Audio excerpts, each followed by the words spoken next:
पूजा घर में इन दो मूर्तियों को पास पास रखते हो तो हो जाओगे सावधान। राधे राधे दोस्तों, हर हर महादेव।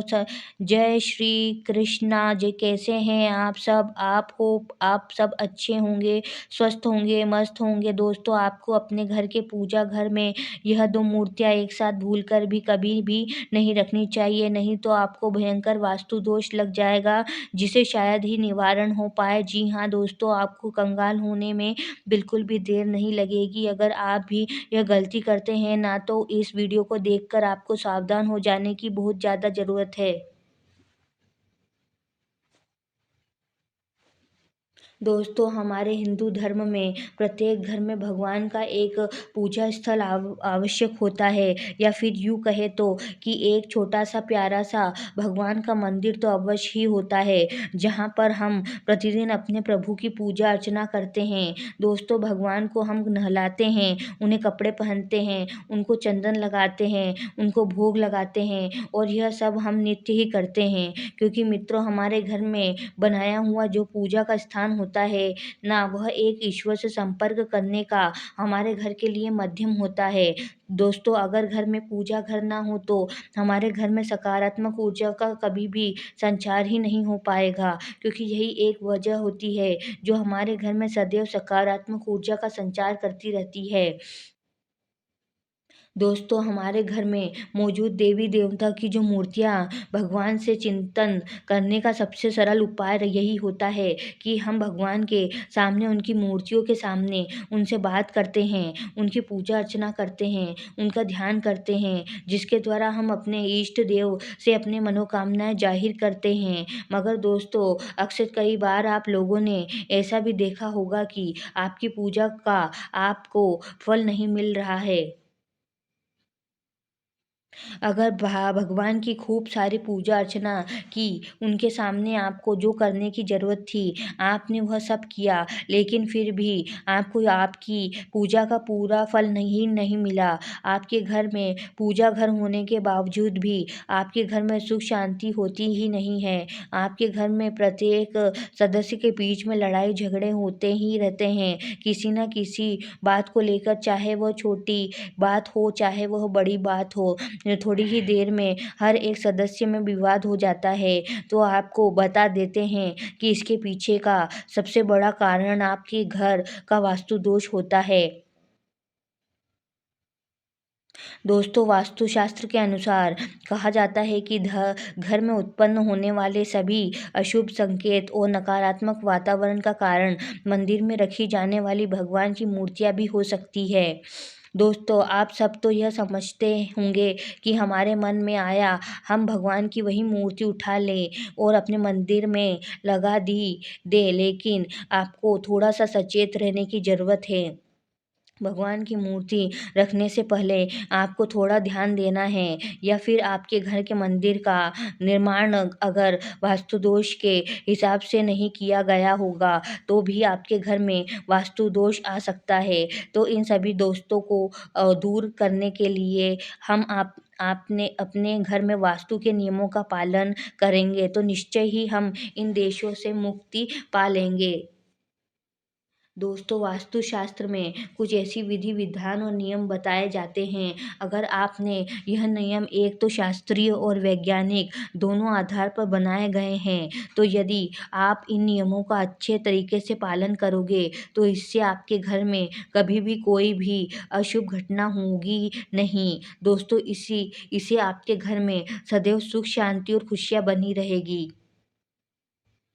दोस्तों, आपको बता दिया जाए कि घर के मंदिर में देवी देवताओं की मूर्ति को रखने के भी वास्तुशास्त्र में नियम बताए जाते हैं। किन देवी देवताओं की मूर्ति हमें अपने घर में रखना वर्जित है, या फिर किन देवी देवताओं की मूर्ति हमें अपने घर में एक साथ नहीं रखनी चाहिए, और किन देवी देवताओं की मूर्ति साथ में रखना बहुत ही ज़्यादा शुभ होता है। दोस्तों, ऐसे ही महत्वपूर्ण नियम वास्तुशास्त्र में कहे जाते हैं। दोस्तों आपको बता दें कि अगर इन नियमों का पालन अगर आपने ठीक से नहीं किया तो हमसे आपके घर में दुख, गरीबी, दरिद्रता का वातावरण हो जाएगा। घर से न सकारात्मक ऊर्जा चली जाएगी और घर में नकारात्मक ऊर्जा अपना निवास स्थान बना लग लेगी, जिससे परिवार के लोग एक दूसरे से लड़ाई झगड़ा करेंगे और वह सदैव निराश और दुखी रहने का लग जाएगी और साथ ही इससे आपके घर में आर्थिक तंगी भी बनी रहेगी।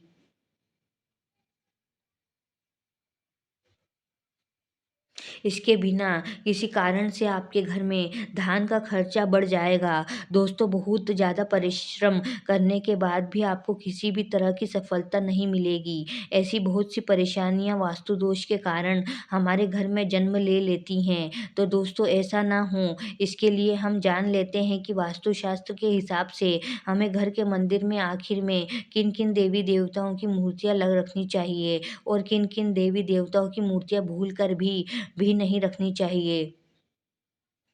इसके साथ ही सुख समृद्धि की प्राप्ति के लिए हमें कौन-कौन से देवी-देवताओं की मूर्तियाँ एक दूसरे के पास में अवश्य रखनी चाहिए। तो वास्तुशास्त्र के अनुसार अगर आप कुछ विशेष देवी-देवताओं की मूर्तियों को एक दूसरे के पास में अपने घर के मंदिर में रख लेंगे, तो इसके आपको बहुत सारे अच्छे परिणाम प्राप्त हो सकेंगे। मगर इसके साथ ही अगर आपने कुछ देवी-देवताओं की मूर्तियों को अपने घर के मंदिर में एक साथ रख लिया, तो इससे आपको बहुत ही ज़्यादा अशुभ परिणाम देखने को मिलेंगे। क्योंकि दोस्तों हमारे शास्त्रों में कुछ ऐसी देवी-देवताओं की मूर्तियाँ एक दूसरे के साथ रखने से मना किया जाता है।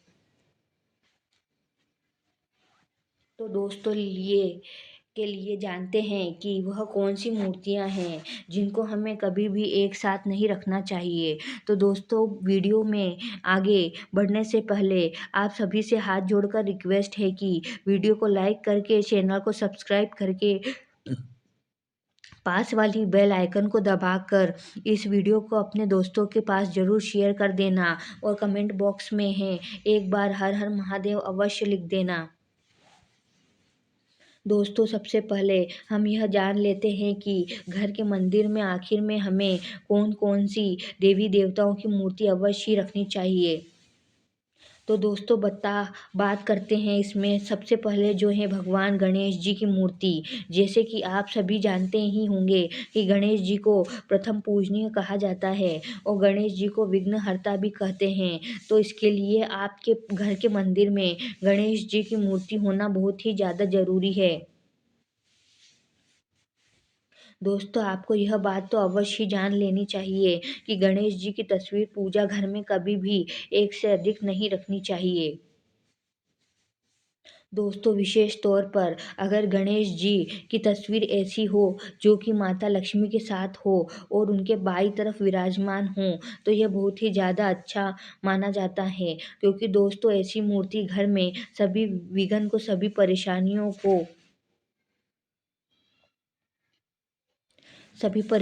को सभी नकारात्मक ऊर्जा को और समस्याओं को हमारे घर से बहुत ज़्यादा दूर कर देती है। अब बात करते हैं दोस्तों दूसरी प्रतिमा की, तो वह खुद माता लक्ष्मी जी की ही प्रतिमा होती है। दोस्तों धन और समृद्धि का माता लक्ष्मी को बहुत बड़ा प्रतीक माना जाता है। अगर आप चाहते हैं कि आपके घर में धन और सुख समृद्धि आती रहे, तो आपको अपने घर के मंदिर में पूजा स्थल में माता लक्ष्मी की एक मूर्ति तस्वीर अवश्य रखनी चाहिए। मगर आपको एक बात तो पता ही होनी चाहिए कि घर में पूजा स्थान में माता लक्ष्मी की अकेली तस्वीर घर के वास्तु के लिए कभी भी शुभ नहीं होती है। इसलिए आप इस बात का ज़रूर ध्यान रखें कि जब भी आप माता लक्ष्मी की मूर्ति या तस्वीर लेने जाएँ, तो माता लक्ष्मी के साथ भगवान नारायण की तस्वीर होना भी बहुत ज़्यादा ज़रूरी होता है। क्योंकि दोस्तों जगत का पालन करने वाले भगवान नारायण माता लक्ष्मी के स्वामी यानी कि पति हैं और माता लक्ष्मी भगवान नारायण के बिना वह किसी भी घर में नहीं रहती है। और अगर आप चाहते हैं कि माता लक्ष्मी सदैव आपसे प्रसन्न रहे, तो उसके लिए आपको सदैव माता लक्ष्मी से पहले भगवान नारायण की पूजा करनी चाहिए। क्योंकि दोस्तों ऐसा करने से घर में संपन्नता और वैभव सदैव बना रहता है। अगर आप पहले भगवान विष्णु फिर माता लक्ष्मी की पूजा करेंगे तो ऐसे में माता लक्ष्मी के साथ साथ भगवान नारायण भी आप आपसे बहुत ज़्यादा प्रसन्न रहेंगे। दोस्तों, साथ ही ध्यान में रखना है कि धन प्राप्ति के लिए आपको माता लक्ष्मी और भगवान गणेश जी की संयुक्त रूप से पूजा अवश्य करनी चाहिए। दोस्तों, चलिए अब बात करते हैं तीसरी तस्वीर की। तो वह है संकट मोचन महाबली हनुमान जी की। दोस्तों, प्रतिमा वस्तु के माने तो घर के मंदिर में हनुमान जी की एक मूर्ति या तस्वीर आपको जरूर रखनी चाहिए।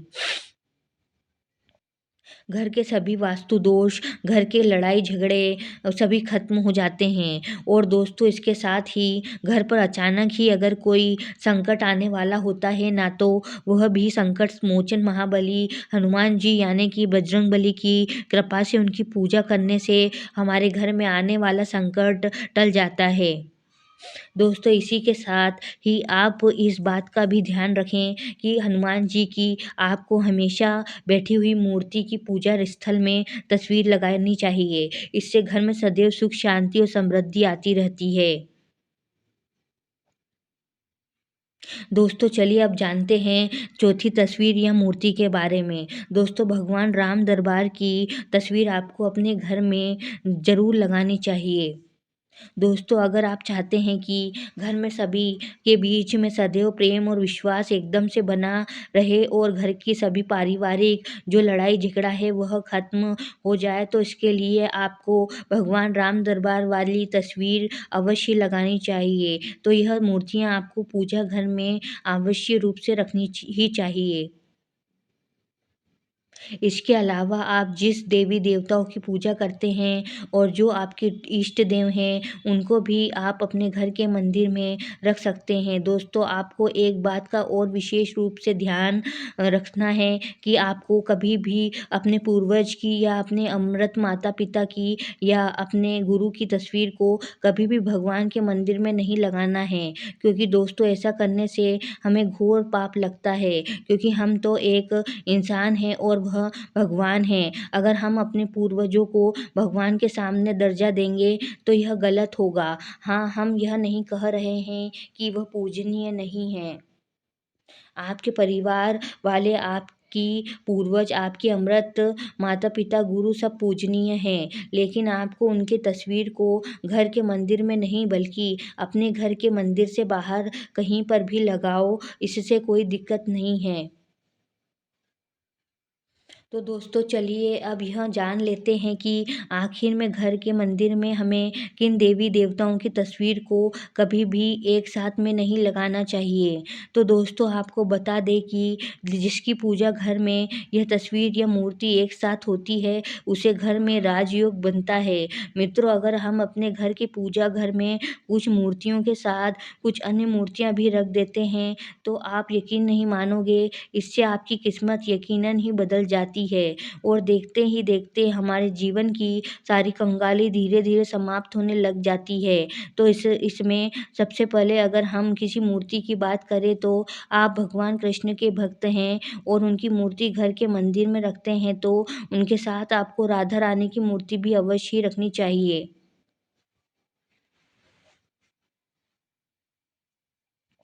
अगर आप देखो दोस्तों, भगवान श्री कृष्ण की लड्डू गोपाल के रूप में पूजा करते हैं तो राधा रानी की मूर्ति रखो या ना रखो वह आपकी मर्जी। लेकिन अगर आप भगवान कृष्ण जब बड़े रूप में थे, अगर आप उसे रूप में भगवान कृष्ण की मूर्ति अपने घर में रखते हैं तो उनके साथ राधा रानी होना बहुत ही ज़्यादा ज़रूरी होता है। क्योंकि दोस्तों, कहा जाता है जहाँ पर राधा रानी होती है वहाँ पर भगवान श्री कृष्ण खुद ही चले जाते हैं। दोस्तों, अगर हो सके तो आप भगवान श्री कृष्ण और राधा रानी की जुड़ी हुई मूर्ति ही खरीद का कर लाएँ और अपनी पूजा घर में रखें, क्योंकि यह मूर्ति जो है प्रेम की मूर्ति होती है और जिस घर में उनकी तस्वीर या मूर्ति लगी होती है, ना उसे घर में पति-पत्नी में, बाप-बेटी में, माता-पिता में या परिवार के किसी भी सदस्य में लड़ाई झगड़ा नहीं होता है। उनके बीच में सदैव ऐसी ही भगवान कृष्ण और राधा रानी की तरह प्रेम बना रहता है और इससे घर में सदैव धन धान की वृद्धि होती रहती है। अब बात करते हैं दोस्तों कि किन भगवान की मूर्ति या फिर तस्वीर हमें पूजा घर में कभी भी एक साथ में नहीं लगानी चाहिए। तो आपको बता दें कि पूजा घर में हमें कभी भी भगवान विष्णु और भगवान शंकर और भगवान ब्रह्मा देव की तस्वीर एक साथ भूल कर भी नहीं लगानी चाहिए। ना ही कभी इन तीनों देवताओं की एक साथ हमें पूजा करनी चाहिए। दोस्तों इसके पीछे भी एक कारण है कि तीनों देवताओं की पूजा पद्धति से अलग-अलग होनी चाहिए, क्योंकि भगवान नारायण की पूजा तुलसी पत्र के बिना अधूरी मानी जाती है। अगर आप भगवान नारायण की पूजा कर रहे हैं और अगर आपने उसे पूजा में तुलसी का पात्र नहीं रखा है, तो समझो वह पूजा पूरी नहीं होगी। और वहीं पर अगर देखा जाए तो भगवान भोलेनाथ पर कभी भी तुलसी का पत्ता भूल कर भी नहीं चढ़ाया जाता है। दोस्तों शास्त्रों में बताया जाता है कि ब्रह्मदेव की पूजा करना घरों में वर्जित होता है। ब्रह्मदेव की पूजा करना हमारे घर में अश्वेत का प्रतीक होता है। आपने देखा होगा कभी भी किसी भी घर में ब्रह्मदेव की कमी कभी पूजा नहीं होती है। तो इसलिए अगर आपके घर में इन देवताओं की एक साथ प्रतिमा रखी है तो आप अपने घर से तुरंत ही उनको अलग रख दें। अगर आपको इन तीनों देवताओं की तस्वीर एक साथ अपने घर में लगा कर रखी है, तो आप घर के मंदिर से इन्हें हटा दें। इन देवी देवताओं की तस्वीर कभी भी भूल कर भी एक साथ नहीं लगानी चाहिए। तो दोस्तों यह थी वो जानकारी जो आपके सदैव ध्यान रखनी चाहिए। यह बहुत ही महत्वपूर्ण जानकारी है। आपको यूट्यूब पर कहीं पर भी यह जानकारी नहीं मिलेगी। अगर आपको यह जानकारी पसंद आई हो तो कमेंट बॉक्स में हर हर महादेव अवश्य लिख कर जाना। धन्यवाद। Thank you.